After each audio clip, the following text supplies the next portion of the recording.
est dans un dôme incroyable ici, une bulle au service de la musique et de l'image avec Miles Dupire-Gagnon et puis Gabriel Lambert. C'est le groupe Hippie Hourra et on est heureux d'être ici dans le cadre des Franco de Montréal. Qu'est-ce qui se passe? On va aller s'en parler parce que là, on est dans un univers complètement fou dédié à l'un des plus grands artistes qu'a connu le Québec. Et c'est un spectacle immersif. Jacques Urtubise, évidemment. C'était un immense artiste peintre du Québec. Et là, ce spectacle est complètement immersif. C'est son œuvre et la musique. Ben, en fait, vraiment, l'apport de Jacques, c'est de pouvoir marier le chaos et en même temps l'organisation de son art. Il y a un côté où il se laisse aller, il fait des choses, des dégoulinures, des gestes. Puis ensuite, il vient éditer après ses peintures en coupant, en réorganisant. Puis nous, dans notre processus, quand on a fait la musique, on a fait un peu ça comme ça aussi. Ouais. C'est-à-dire, au fond, c'est la peinture, Miles, qui a amené la musique. Ouais, ben absolument. On savait qu'on allait faire cette œuvre-là en lien avec les œuvres de Jacques Urtubise. Donc, on a essayé de faire en sorte que ça fasse du sens finalement avec ses œuvres. C'est un beau trip d'une demi-heure de musique, finalement, avec ses œuvres qui défilent dans le dôme. Ouais. Et alors, on le vit comme on est, assis, comme ça, presque, on touche le sol. Hein. C'est bien aussi en marchant. Hein. Ah oui, ouais. on peut. Sauf que quand les gens viennent, ils doivent s'asseoir. Mais nous, quand on a préparé le spectacle, souvent, on marchait de long en large de la salle à regarder dans le fond, les visuels de différents angles, d'écouter la musique de différents angles. Parce que la musique est aussi mixée pour le dôme. Il y a des speakers là, partout dans la salle. Donc, ça a été vraiment mixé pour avoir un effet là, qui nous englobe, qui nous entoure, qui nous fait voyager. Ouais. Regardez, quelques images comme ça, une courte présentation de ce spectacle absolument incroyable à Montréal. Regardez.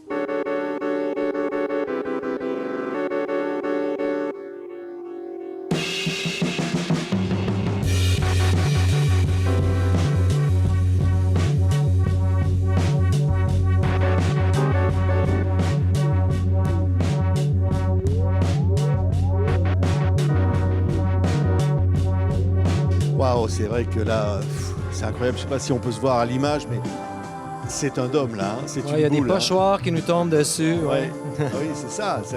Alors, comment on a ce mélange de l'œuvre de Jacques Urtubise avec la musique comme ça? C'est-à-dire qu'au fond, elle est elle-même animée comme ça, elle prend vie. Ben, ça s'est vraiment fait en collaboration avec Normal. Donc, on a eu les œuvres, ensuite on compose la musique, mais il y a aussi la façon dont ces œuvres-là sont animées, aussi indique comment nous, on a composé la musique, et aussi, peut-être à prime abord, on a composé de la musique qui, eux, ont animé leur visuel dessus après. Ce qui fait qu'avec le style de musique qu'on a fait, eux, ils sont venus matcher rythmiquement certaines techniques d'animation avec la musique. Oui, c'est le studio Normal qui est là. Alors, la société artistique, technologique du Québec qui est là. Donc on est à côté de Chinatown, on peut dire là. On est dans le quartier, vraiment un ancien quartier de Montréal. Et on amène cette œuvre. Qu'est-ce qu'on peut dire de Jacques Urtubise au fond? Pourquoi il est aussi considérable dans la culture québécoise? Moi, je dirais qu'il n'est pas autant connu qu'on pense. Il est très connu d'une certaine façon, mais c'est pas tout le monde qui va connaître Urtubise comme ils connaissent Riopelle ou d'autres. Puis ça, en fait, je pourrais pas vous dire pourquoi. Mais en même temps, pour moi, je pense qu'il se démarque parce qu'il était là à New York, contrairement à d'autres peintres québécois qui sont allés en France. Puis en 1960, aller à New York, c'était un autre tremplin qui a amené à d'autres voies artistiques. Il est disparu en 2014. Et là, on est en train de s'emparer finalement de cette œuvre d'une certaine façon, d'en faire quelque chose hyper moderne pour un artiste qui était né en 1939.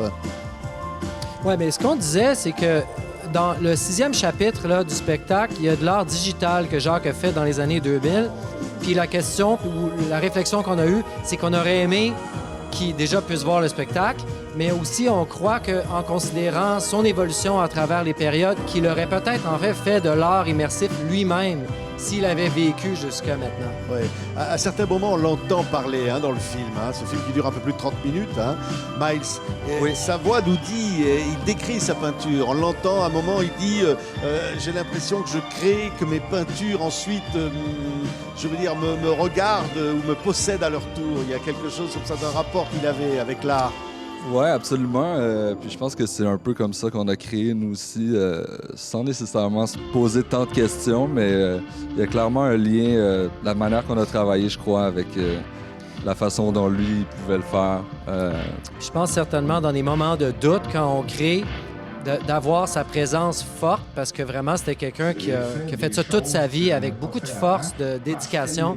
Ça nous a inspiré à continuer nous aussi de cette manière-là. Ouais. On a essayé de penser à lui, à savoir s'il aimerait la musique qu'on a faite finalement. Ouais. Un album entier vous avez consacré.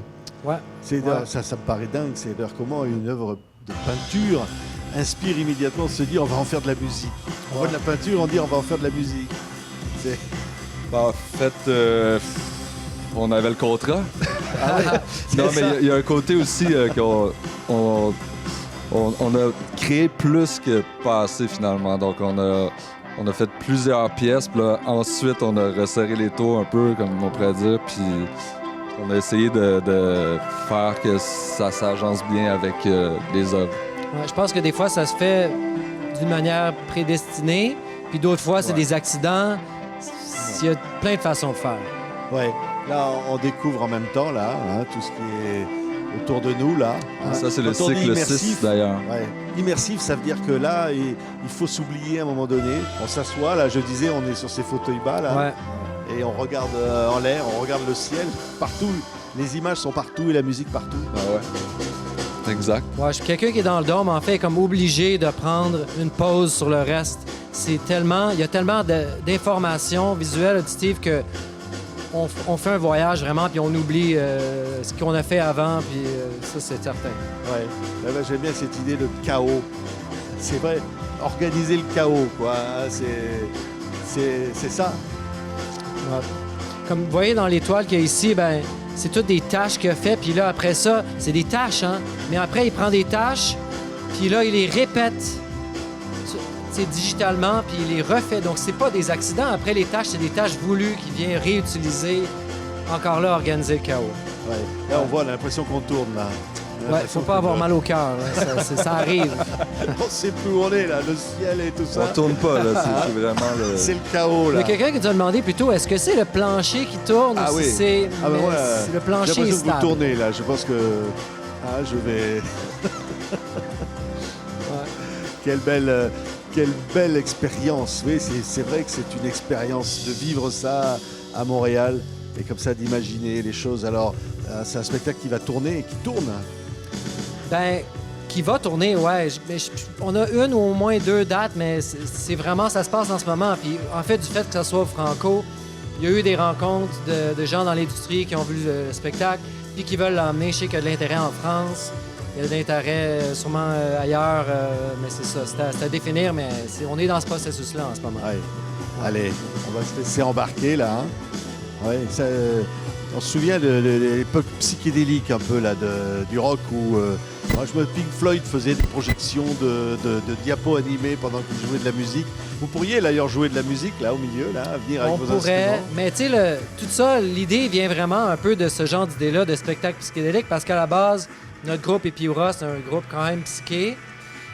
Puis au départ, on pensait peut-être juste faire des genres d'additions visuelles, mais après, c'est devenu beaucoup plus que ce qu'on pensait à la base. Ouais. Hein. Allez, Ouais. vive le chaos. On va se laisser embarquer avec l'immense Jacques Urtubise, le peintre. Et puis vous, on entend d'ailleurs sa voix là. Ouais. Et puis Piura. Et voilà, ici, à Montréal, au Franco, pour vivre quelque chose de complètement unique. Merci à tous les deux. Fait Merci. plaisir. Et ça continue.